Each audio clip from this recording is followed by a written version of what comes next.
Hello friends, welcome to target in goal. Friends, Ghatna Chakra pointer, इसमें से हम रसायन विज्ञान का पॉइंटर पढ़ेंगे।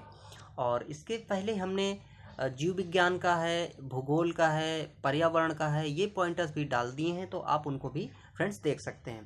तो ये पॉइंटर में काफ़ी अच्छे फैक्ट्स रहते हैं जो आपको एग्जाम में सीधे सीधे आ जाते हैं। और यदि आप इसको रिवीजन की तरह यूज़ करना चाहते हैं तो कर सकते हैं, और इसके साथ यदि आप चाहें तो इसको आप शुरुआत भी करना अगर चाह रहे हैं तो आप भी आपके लिए भी ये महत्वपूर्ण होगा, क्योंकि जब भी आप कोई भी बुक पढ़ेंगे तो ये जो तथ्य हैं, चूंकि देखिए इनमें सारे के सारे वो तथ्य रखे हैं जो एग्जाम्स में आए हुए हैं। तो जब भी आप बुक पढ़ेंगे तो यही तथ्य आप उसमें भी आइडेंटिफाई करेंगे और आपकी तैयारी बेहतर होगी।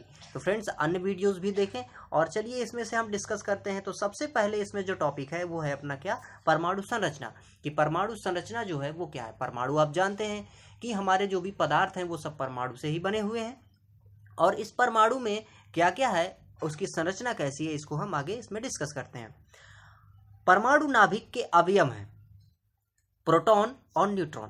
तो देखिए, जो परमाणु होता है, जैसे कि हम ऐसे समझें कि ये एक परमाणु है, तो इसका जो नाभिक होगा, ये नाभिक हुआ जैसे, तो इसमें क्या क्या होता है। इसमें होता है प्रोटॉन और न्यूट्रॉन। प्रोटॉन को P से इंडिकेट करते हैं और न्यूट्रॉन को N से इंडिकेट करते हैं। यहाँ पर प्रोटॉन प्लस का होता है और जो न्यूट्रॉन होता है ये किसी भी चार्ज का नहीं होता है, अर्थात ये उदासीन होता है। तो इस प्रकार से चूंकि नाभिक में P प्लस है और यहाँ पर N किसी भी उसको इंडिकेट नहीं करता है, इसका मतलब हुआ नाभिक कैसा होगा, पॉजिटिव होगा, क्योंकि यहाँ पर ये प्लस की क्या हो जाएगी, वैरायटी ज़्यादा हो जाएगी, या प्लस ही होगा वहाँ पे, तो इसलिए ये नाभिक जो होता है वो कैसा होता है, धनात्मक होता है।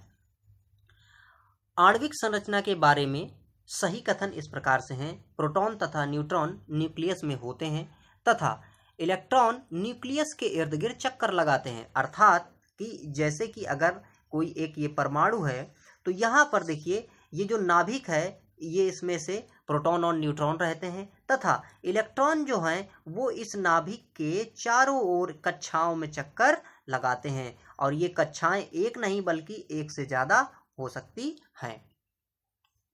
इलेक्ट्रॉन, प्रोटॉन, न्यूट्रॉन तथा फोटॉन में से वह जो अणु एटम का भाग नहीं है वो कौन है, फोटॉन। मतलब कि फोटॉन जो है वो एटम का भाग नहीं है। फोटॉन को कह सकते हैं कि जो प्रकाश के जो बंडल हैं, जो प्रकाश जिस रूप में प्रतिबिंब आता है उसे हम फोटॉन कहते हैं। और प्रकाश जो होता है वो अपनी डुअल प्रकृति दिखाता है, कहीं पे वो कणी प्रकृति दिखाता है और कहीं पर उसे तरंग की प्रकृति माना जाता है।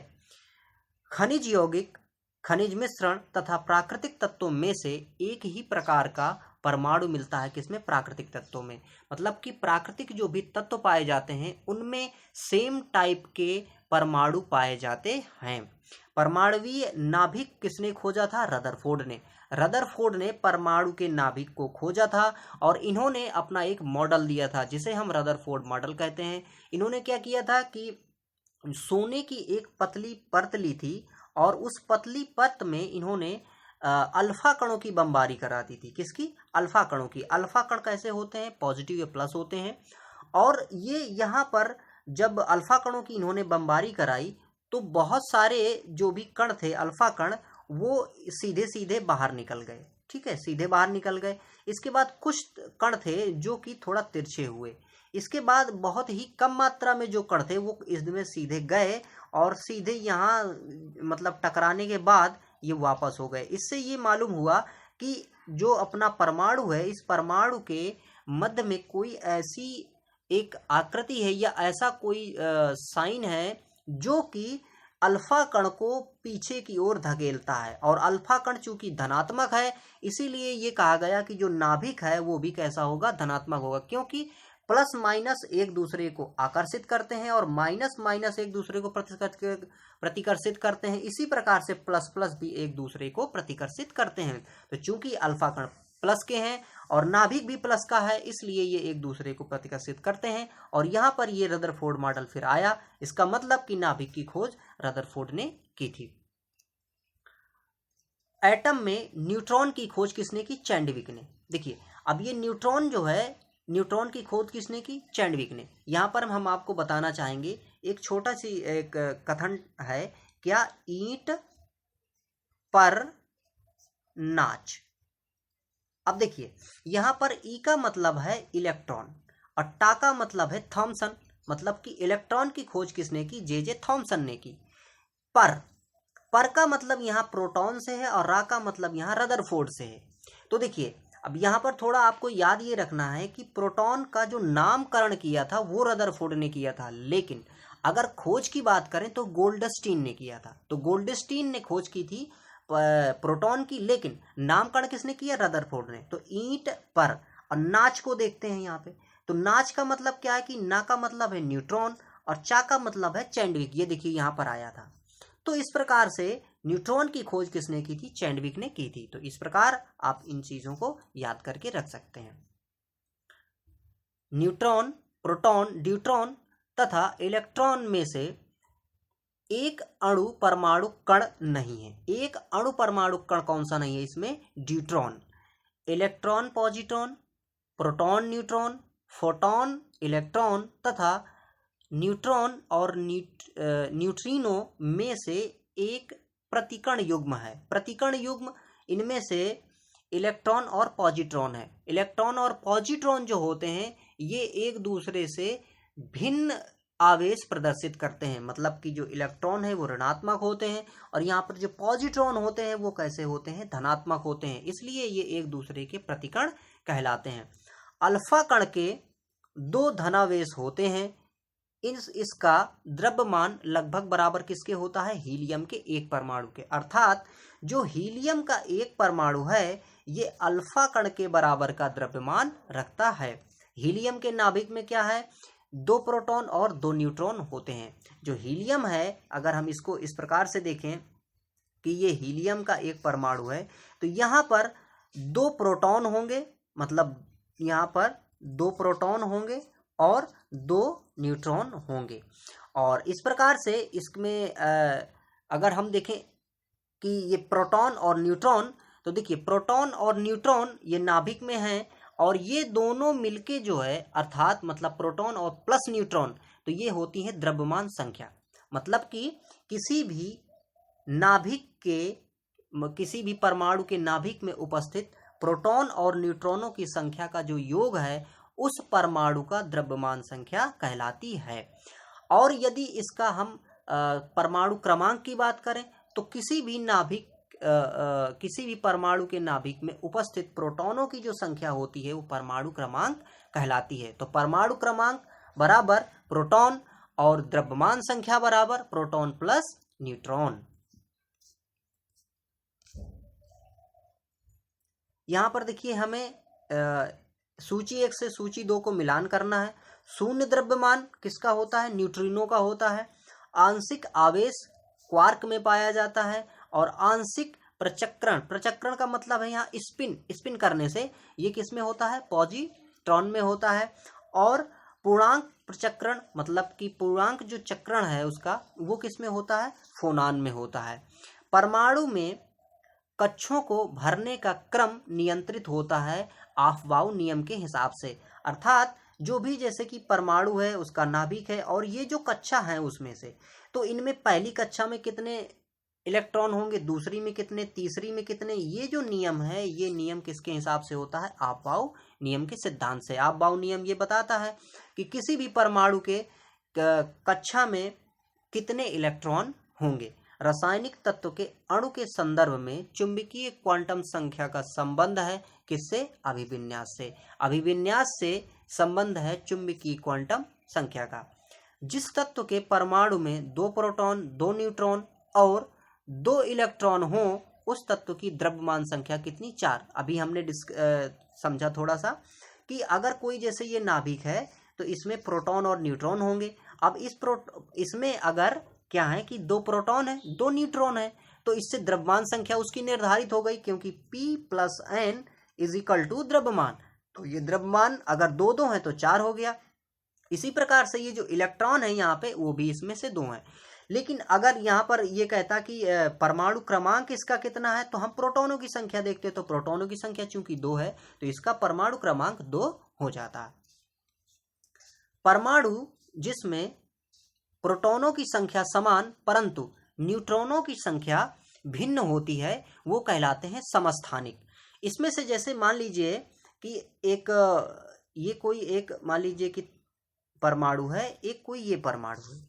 अब इसमें से हमें क्या करना है कि अगर मान लीजिए कि यहाँ पे 2 पी हैं, ठीक है, मतलब कि प्रोटॉनों की संख्या 2, और यहाँ पर भी प्रोटॉनों की संख्या क्या है, 2 है, लेकिन यहाँ पर जो न्यूट्रॉनों की संख्या है वो मान लीजिए कि 2 है, और यहाँ पर न्यूट्रॉनों की संख्या मान लीजिए कि 3 हो गई।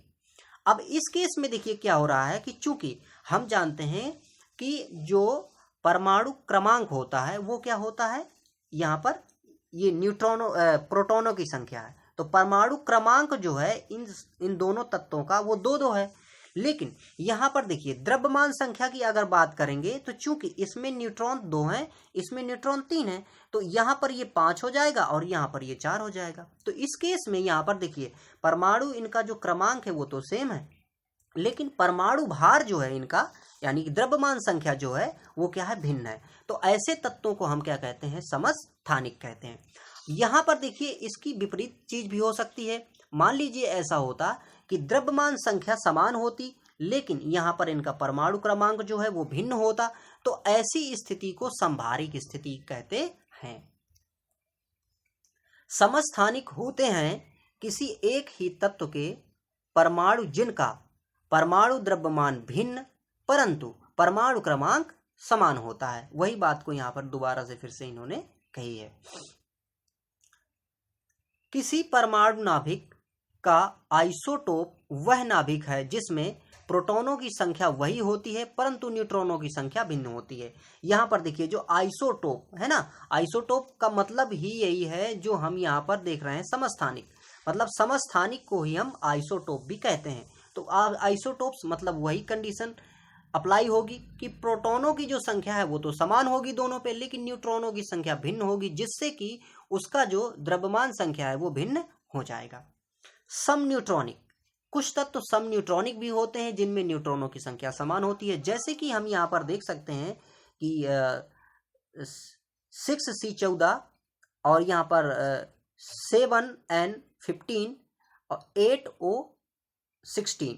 तो इसमें अगर आप माइनस करेंगे तो यहाँ पे जो न्यूट्रॉनों की संख्या है वो समान निकल आएगी। तो इस प्रकार से ये सम न्यूट्रॉनिक कहलाएंगे। रेडियो एक्टिविटी मापी जाती है। रेडियो एक्टिविटी किससे मापी जाती है, गाइगर काउंटर से। तो गाइगर काउंटर से रेडियो एक्टिविटी मापी जाती है। रेडियो एक्टिविटी का आविष्कार यानी कि उसकी खोज किसने की थी, बेकुरल ने की थी। बेकुरल ने ये देखा था कि कुछ ऐसे पदार्थ होते हैं जो स्वतः विघटित होकर तीव्रवेदी किरणों को उत्सर्जित करते हैं। वही तीव्रवेदी जो किरणें होती हैं जो अल्फा, बीटा और गामा होती हैं, और ये जो तत्व होते हैं वो रेडियो एक्टिव तत्व होते हैं जो इन किरणों को क्या करते हैं, बाहर निकालते हैं। ये स्वतः निकालते हैं, और इनमें से जो अल्फा होते हैं वो प्लस के होते हैं, बीटा माइनस के होते हैं, और गामा उदासीन होते हैं। मतलब कि गामा में किसी भी तरह का आवेश नहीं होता है, लेकिन गामा किरणें बहुत ही तीव्र होती हैं, इनकी जो वेधन क्षमता है वो ज़्यादा होती है, और अल्फा कणों की वेधन क्षमता अपेक्षाकृत कम होती है। रासायनिक एवं भौतिक परिवर्तन, यहाँ पर हम रासायनिक और भौतिक परिवर्तन देखेंगे, और एक देखेंगे अब विलयन कि विलयन क्या होता है। भौतिक परिवर्तन का उदाहरण है पानी में चीनी का घुलना। भौतिक परिवर्तन वो परिवर्तन होते हैं जिसमें से पदार्थ के स्वरूप का परिवर्तन होता है और कारक हट जाता है, यानी कि उस तत्व को हम दोबारा प्राप्त कर सकते हैं। जैसे कि मान लीजिए कि चीनी है, चीनी आपने एक बीकर में घोल दी तो वो घुल जाएगी, लेकिन अगर मान लीजिए कि इसी में से आप इस बर्नर से इसको गर्म कर दें तो इस कंडीशन में क्या होगा कि ये पानी जो है वो भाप के रूप में निकल जाएगा, और ये जो तत्व है मतलब कि जो चीनी है वो हमें प्राप्त हो जाएगी, वापस से दोबारा मिल जाएगी। तो इसी प्रकार के जो परिवर्तन होते हैं इन्हें हम भौतिक परिवर्तन कहते हैं। भौतिक परिवर्तन में पदार्थ हमें दोबारा जैसे कि मिल रहा है, लेकिन अगर यहाँ पर रासायनिक परिवर्तन होता तो रासायनिक परिवर्तन वो परिवर्तन होते हैं जिनमें एक बार परिवर्तन होने के बाद उनको हम पुनः प्राप्त नहीं कर सकते हैं। जैसे कि अगर मान लीजिए कि दूध को जमा दिया गया और दही बना दिया गया, तो दही को आप पुनः दूध में परिवर्तित नहीं कर सकते हैं। इसी प्रकार से जैसे कागज का जलना, कागज को आप अगर जला देंगे तो उस राख से दोबारा आप कागज नहीं प्राप्त कर सकते हैं। तो ये जो परिवर्तन होते हैं इन्हें हम रासायनिक परिवर्तन कहते हैं। यहाँ पर देखिए और पॉइंट है कि जल का वाष्प में परिवर्तन, ये क्या है, भौतिक परिवर्तन, क्योंकि वाष्प को फिर से हम ठंडा करके जल प्राप्त कर सकते हैं। रासायनिक परिवर्तन का उदाहरण है सब्जियों को पकाने पर उनका मुलायम हो जाना। मतलब कि अगर कोई सब्जियां पक जाएं, मुलायम हो जाएं, तो आप उनको फिर से मतलब बिना पकी नहीं कर सकते हैं। तो इसलिए यह रासायनिक परिवर्तन होगा। रासायनिक परिवर्तन, दूध का आस्कंदन, दूध का जमना भी क्या है, एक रासायनिक परिवर्तन है। कथन और कारक दिए हैं यहाँ पर। उच्चतर तापमानों पर रासायनिक अभिक्रिया तीव्रतर होती है या तीव्रतर हो जाती है। और यहाँ पर कारण दिया है उच्चतर तापमानों पर आणविक गति और द्रुत हो जाती है। तो देखिए यहाँ पर क्या है कि ए और आर दोनों सही हैं और आर ए का सही स्पष्टीकरण करता है। क्योंकि देखिए जब तापमान ज़्यादा रहता है तो रासायनिक अभिक्रिया तेज होती है, जैसे कि गर्मियों में खाना जल्दी खराब हो जाता है। लेकिन अगर वहाँ पर ठंडियों में है तो ठंडियों में खाना जल्दी खराब नहीं होता है। उसका कारण देखिए यहाँ उच्चतर तापमानों में जो अणुओं की गति है या फिर मान लीजिए जो बैक्टीरिया की गति है वो क्या होती है, तीव्र होती है। तो वही देखिए यहाँ पर कथन और कारण दिए गए हैं और कारण कथन को क्या कर रहा है, रिप्रेजेंट कर रहा है। जल अपघटन में ऊष्मा उत्पन्न होती है या फिर ऊर्जा उत्पन्न होती है, किसमें, ऊष्मा के रूप में। मतलब कि जल का अगर अपघटन किया जाए तो जो ऊर्जा उत्पन्न होगी वो ऊष्मा के रूप में उत्पन्न होती है। पाश्चराइजेशन एक प्रक्रिया है जिसमें दूध को पहले बहुत देर तक तेजी से गर्म किया जाता है, फिर उसे एक याकायक ठंडा कर लिया जाता है, अचानक ठंडा कर दिया जाता है। इसे हम पाश्चराइजेशन कहते हैं। पाश्चराइजेशन संबंधित है किससे, दूध के निर्जर्मीकरण से। मतलब कि दूध में जो बैक्टीरिया होते हैं वो ही उसके जमने का या दूध के खराब होने का कारण बनते हैं। अगर हम उनको पाश्चराइजेशन से खत्म कर देते हैं तो वो निर्जर्मीकरण हो जाता है, मतलब बैक्टीरिया उसके नष्ट हो जाते हैं। इसमें से देखिए एक सही कथन ये है, किसी जलीय विलयन का क्वथनांक शुद्ध जल के क्वथनांक से अधिक होता है। जलीय विलयन का जो क्वथनांक, देखिए क्वथनांक क्या है, किसी चीज का बॉइलिंग पॉइंट, उसे हम क्वथनांक कहते हैं। अगर उसमें से विलयन है तो उसका क्वथनांक जो होगा वो क्या हो जाएगा, ज्यादा हो जाएगा। क्वथनांक ज्यादा होने में अशुद्धियां भी होती हैं। जैसे कि मान लीजिए कि आप जब खाना पकाते हैं तो खाना पकाने में यदि आप नमक डाल के खाना पकाएं तो खाना जल्दी पक जाता है। ऐसा क्यों?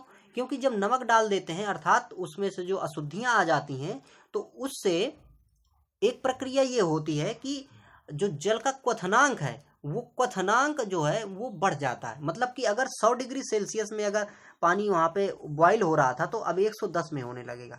तो अगर 110 में होगा तो उस केस पे क्या होगा कि उसको ज़्यादा मतलब ताप मिल जाएगा और खाना जल्दी पक जाएगा। तो विलयन या फिर अशुद्धियाँ मिलने से क्वथनांक बढ़ जाता है। अशुद्धियों के कारण द्रव का क्वथनांक, ये देखिए अगला पॉइंट है, भी यहाँ पे बढ़ जाता है। ऊंचाई की जगहों पर पानी 100 डिग्री सेल्सियस से या 100 डिग्री सेल्सियस से नीचे तापमान पर ही उबलने लगता है। ऐसा क्यों? क्योंकि वायुमंडलीय दाब वहाँ पे कम होता है। अर्थात यदि हम पहाड़ों पे जैसे चलें, पहाड़ों पे जाएं तो वहाँ पर जो पानी है वो जल्दी ही बॉयल होने लगता है, मतलब 100 डिग्री से नीचे ही बॉयल होने लगता है। तो वहाँ पर खाना भी क्या होता है कि देर में पकता है। लेकिन अगर हम ऊंचाई की जगहों पर जाएं और कुकर में खाना पकाएं तब इसका कोई इफेक्ट वहाँ पर नहीं पड़ता है, क्योंकि जब हम कुकर में खाना पकाते हैं तो वहाँ पे उसका दाब का प्रेशर जो है वो इफेक्ट नहीं करता है। तो इस प्रकार से हम कह सकते हैं कि अगर ऊंचाई पर जाते हैं तो बॉइलिंग पॉइंट जो है वो नीचे गिर जाता है। निम्न कथनों पर देखिए विचार करना है, अर्थात कथन और कारक दिए हैं यहाँ पर। देखिए नमक और बर्फ के मिश्रण से 0 डिग्री सेल्सियस से नीचे का तापमान प्राप्त होता है। नमक बर्फ के हिमांक को बढ़ा देता है, कारण में दिया है। तो यहाँ पर देखिए, यहाँ पर ये जो कथन है ये तो सही है, लेकिन यहाँ पर कारण गलत है। क्यों? क्योंकि नमक और बर्फ के जो मिश्रण होता है वो 0 डिग्री से नीचे तापमान उसमें आ जाता है। आपने देखा होगा जब कुल्फी जमाई जाती हैं तो कुल्फी में ऊपर से नमक डाल दिया जाता है। तो नमक जैसे ही डालते हैं तो ये जो इधर का जो विलयन है पूरा, इसका जो टेम्परेचर है वो 0 से नीचे चला जाता है, अर्थात ये जमी हुई रहती है। लेकिन इसका मतलब ये नहीं है कि इसका हिमांक बढ़ जाता है, बल्कि हिमांक इसका घट जाता है। तो कथन सही है, बल्कि कारण गलत है। वह कोलाइडी तंत्र जो कोहरे में अभिव्यक्त होता है वो होता है गैस और द्रव। मतलब कि कोहरा कैसे बनता है, जब बहुत सारा धूल कण होता है, गैस होती है, और ये गैस धूल कण जो होते हैं ये द्रव के साथ, मतलब कि वाष्प के साथ मिल जाता है, जब मिक्सर बन जाता है तो ये कोलाइडी एक विलयन तैयार होता है, कोलाइडी तंत्र तैयार होता है, जो कि कोहरा कहलाता है।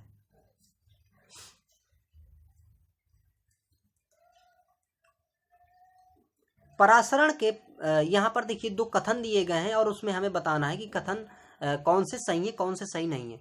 परासरण के प्रक्रम में विलायक सांद्र घोल से तनु घोल की ओर जाता है। अब अगर इसी तथ्य को लिखें तो ये कह रहा है कि सांद्र से तनु की ओर जाता है परासरण की क्रिया में, लेकिन ऐसा नहीं है। देखिए, जो परासरण की क्रिया होती है उसमें क्या होता है कि जो तनु होता है, जो पदार्थ है एक प्रकार से, वो सांद्र की ओर जाता है। जैसे कि किशमिश का फूलना, मान लीजिए कि किशमिश है, आप किशमिश को जब फुलाते हैं तो वो फूल जाती है। क्यों वो फूल जाती है? परासरण के कारण। परासरण की क्रिया में क्या होता है कि तनु विलयन सांद्र विलयन के अंदर जाता है। तो यहाँ पर तनु विलयन है, जैसे वाटर पानी है, ठीक है, ये तनु है, और इसमें जो किशमिश है, किशमिश के अंदर का जो एक प्रकार से पदार्थ है वो क्या है? सांद्र है। तो तनु विलयन सांद्र की ओर जाएगा, जिसे हम परासरण कहते हैं। लेकिन यहाँ पे परासरण की ये उल्टा बात कह रहा था कि सांद्र घोल तनु की ओर जाता है, लेकिन ऐसा नहीं है। तो अर्थात एक ऑप्शन गलत है। यहाँ पर देखिए दूसरी बात ये कह रहा है कि प्रतिलोम परासरण में तनु घोल बाह्य दाब लगाकर, मतलब कि प्रतिलोम परासरण में तनु घोल पर बाह्य दाब लगाया जाता है। तो ये भी गलत है, क्योंकि देखिए अगर इसका हम उल्टा मतलब प्रक्रिया देखें, जिसे हम विसरण कहते हैं, ठीक है। एक क्रिया तो हमने देखा परासरण, जिसमें से जैसे किशमिश का फूलना। इसके बाद दूसरी जो इसमें प्रक्रिया है उसको कहते हैं विसरण। विसरण के कारण ही, जैसे इत्र जो होता है, इत्र बाहर सुगंध क्यों फैलाता है? तो वो विसरण के कारण। इसका मतलब ये है कि सांद्र विलयन तनु विलयन की ओर जा रहा है। जो इत्र है वो द्रव है, वो सांद्र है, थोड़ा सा गाढ़ा है, और जो यहाँ पर एयर है, ये एयर क्या है? सांद्र नहीं है। तो इससे जब ये वाली प्रक्रिया होती है तो इसे हम विसरण कहते हैं। क्रोमेटोग्राफी की तकनीक का प्रयोग होता है एक मिश्रण के पदार्थों को अलग करने पे। मतलब कि मिश्रण के पदार्थों को अलग करने के लिए हम क्रोमेटोग्राफी का प्रयोग करते हैं। ठोस कपूर से कपूर वाष्प बनने की प्रक्रिया को ऊर्ध्वपातन कहते हैं। ऊर्ध्वपातन का मतलब है कि वो पदार्थ जो गर्म करने पर द्रव रूप में न बदलें और सीधे सीधे गैस अवस्था में बदल जाएं, जिन्हें हम ऊर्ध्वपातन कहते हैं। तो फ्रेंड्स, ये वीडियो था। इसमें से आगे की जो भी टॉपिक्स रहेंगी जो जानकारियां हम आपको क्रम से देते रहेंगे फ्रेंड्स। तो ये वीडियो देखें, इसके साथ में आप और वीडियोस भी देखें, और इस चैनल में यदि नए हैं तो इस चैनल को सब्सक्राइब कर लें और बेल आइकन भी प्रेस कर लें, ताकि जब भी हम वीडियो डालें तो आपको नोटिफिकेशन फ्रेंड्स मिल जाए। और फ्रेंड्स, इस वीडियो को आपने देखा, आपका बहुत बहुत धन्यवाद। Thank you for watching.